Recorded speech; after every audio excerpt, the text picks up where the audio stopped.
अस्सलाम वालेकुम, myself Ali Hamza from Munir Khanani securities. उम्मीद करता हूँ कि सबका आज का ट्रेडिंग का दिन अच्छा गुजर गया होगा। मार्केट की बात करें तो आज मार्केट 1300 पॉइंट्स हमें नेगेटिव परफॉर्म करती हुई नजर आई। क्लोजिंग की बात करें तो 1,55,777 पॉइंट्स के साथ हमें क्लोजिंग देखने को मिली। वॉल्यूम्स हमारे पास 362 मिलियन के ट्रेड हुए हैं। रमजान की मुनासबत से ये वॉल्यूम ठीक है, इतना कुछ वरिड होने वाली बात नहीं है। मुझे लगता है वॉल्यूम स्लाइटली थोड़े बड़े हैं। अगर लास्ट रमजान को कंपेयर करें तो लास्ट रमजान में वॉल्यूम हमारे पास 152 मिलियन, 120 मिलियन, 200 मिलियन इस तरह के देखने को मिलते थे, बट इस बार हमारे पास 362 मिलियन, हमारे पास एवरेज 300 मिलियन के वॉल्यूम देखे गए हैं, जिसकी वजह मार्केट में जो ग्लोबल टेंशन चल रही हैं उसकी वजह से स्टॉक्स का बहुत ज्यादा अट्रैक्टिव लेवल्स पे आ जाना, कुछ लोग इसमें घबरा रहे हैं और कुछ लोग यहाँ पे इसको मौका समझ के अपने लिए खरीदारी कर रहे हैं। और हमारा स्टांस यही है कि हमारे पास अपॉर्चुनिटी है, मौका है और हम यहाँ पे अपनी बाइंग को कंटिन्यू करें, क्योंकि यहाँ पे अगर हम बाय करते हैं तो इंशाल्लाह हम अगर अपने पोर्टफोलियो को 4 से 6 माह देते हैं तो हमारे पोर्टफोलियो कम से कम अच्छे स्टॉक्स में रह के 20 से 30% रिटर्न हम इंशाल्लाह इन 6 महीने के अंदर बना सकते हैं, आफ्टर जब हमारी जियोपॉलिटिकल हालात ठीक होते हैं, बेहतर होते हैं। सेक्टर वाइज बात करें तो आज कमर्शियल बैंक्स ने काफी नेगेटिव परफॉर्म किया, सीमेंट सेक्टर ने नेगेटिव परफॉर्म किया, इन्वेस्टमेंट बैंकिंग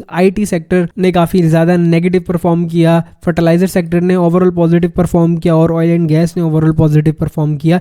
इसी तरह अगर कंपनी वाइज बात करें तो ईफर्ट, PPL, OGDC, PSO, मारी, इन सब ने हमें अप्रॉक्सीमेटली पॉजिटिव मूव दी, लेकिन Engro holding, HBL, UBL and national bank, क्योंकि हमारे पास बैंक्स का मार्केट में वेटेज ज्यादा है, जिसकी वजह से हमें मार्केट नेगेटिविटी की तरफ मिली। अगर हमारे पास बैंक्स आज पॉजिटिव होते तो आज हमें यही मार्केट पॉजिटिव तरीके से बंद होती हुई आज मार्केट मिलती। वॉल्यूम्स की बात करें तो हमारे पास यूनिटी के, इलेक्ट्रिक, BOP, PPL, पेल, synergy, maple leaf, national bank, अच्छे स्टॉक्स जितने भी हैं उनके अंदर वॉल्यूम आ रहे हैं। तो यही स्टांस है कि इन स्टॉक्स को लें, ये लेवल है लेने का। कल हमें एक कमेंट्स के अंदर सवाल पूछा गया था कि इधर हमें ETF में एक्सपोजर लेना चाहिए या हमें इंडिविजुअल स्टॉक्स में एक्सपोजर लेना चाहिए। इसका जवाब मैं आगे इंडेक्स के एनालिसिस के बाद देता हूं और डिटेलली बताता हूं आपको। आइए चलते हैं अभी 100 इंडेक्स के टेक्निकल आउटलुक्स की तरफ। इस वक्त हम 100 इंडेक्स के डेली टाइम फ्रेम पे मौजूद हैं। डेली टाइम फ्रेम पे बात करें तो प्रॉपर हमारे पास जो 1,51,000 की सपोर्ट थी उसको मार्केट ने रीटेस्ट किया है और अभी हमें ये देखना है कि मार्केट इस लेवल पे हमारे पास सस्टेनेबिलिटी दिखाए। कल एक चीज मैंने आप लोग को बोली थी छोटे टाइम फ्रेम के अंदर आके कि यहाँ पे देखे प्रॉपर आपके पास market lower lows and lower highs छोटे टाइम फ्रेम पे बना रही है। और अगर अब हम ये चाहते हैं कि ये कैरेक्टरिस्टिक मार्केट के अंदर चेंज हो जाए तो यहाँ पे हमारे पास मार्केट को एक इस तरह का कुछ स्ट्रक्चर बनाना होगा, या तो अगर मार्केट यहाँ पे कंसोलिडेट करती है कुछ इस तरह और उसके बाद इस कंसोलिडेशन के बाद ब्रेकआउट होता है और मार्केट इसके बाद एक अच्छे पॉजिटिव ट्रेंड को दोबारा से कैरी ऑन करके अपने उन हाइज की तरफ बढ़ेगी, लेकिन इसमें टाइम काफी हमें लग सकता है कि आज नहीं तो कल मार्केट ने इन लेवल्स पे जाना ही जाना है। तो हमारे पास ये अपॉर्चुनिटी है कि हम लोग क्यों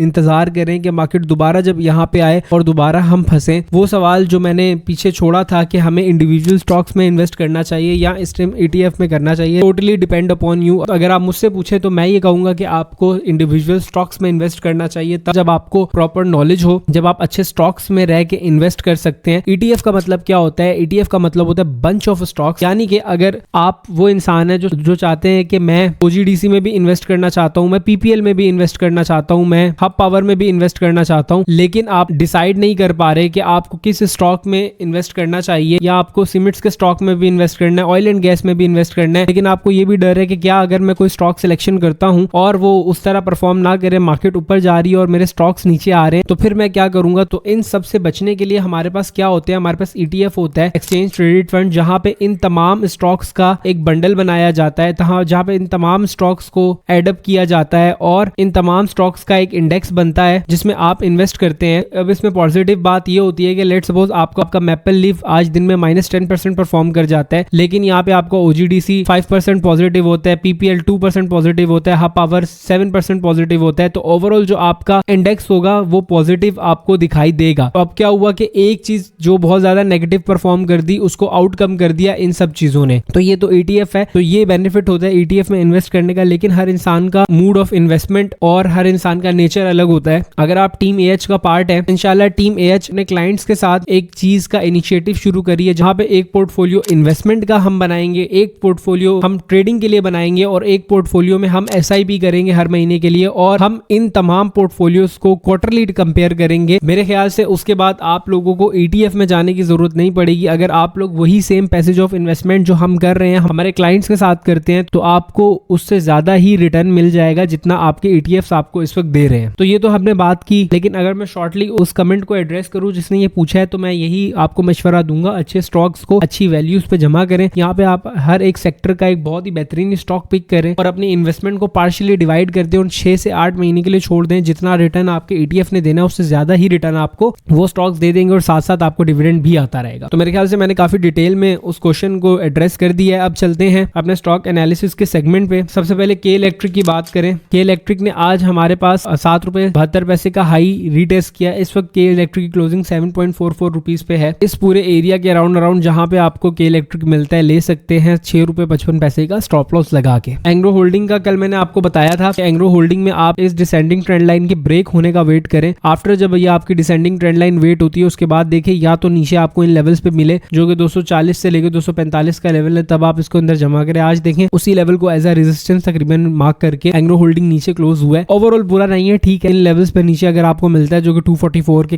करीब है, यहाँ पे मिलता है तो उसको जरूर लें। अच्छा return with the passage of time आपको देके जाएगा। OGDC को देखते हैं। OGDC के अंदर आज 263 की क्लोजिंग हमें देखने को मिली। इस लेवल पे इसको जमा करें, साथ में PPL को भी इस लेवल पे बाय करें।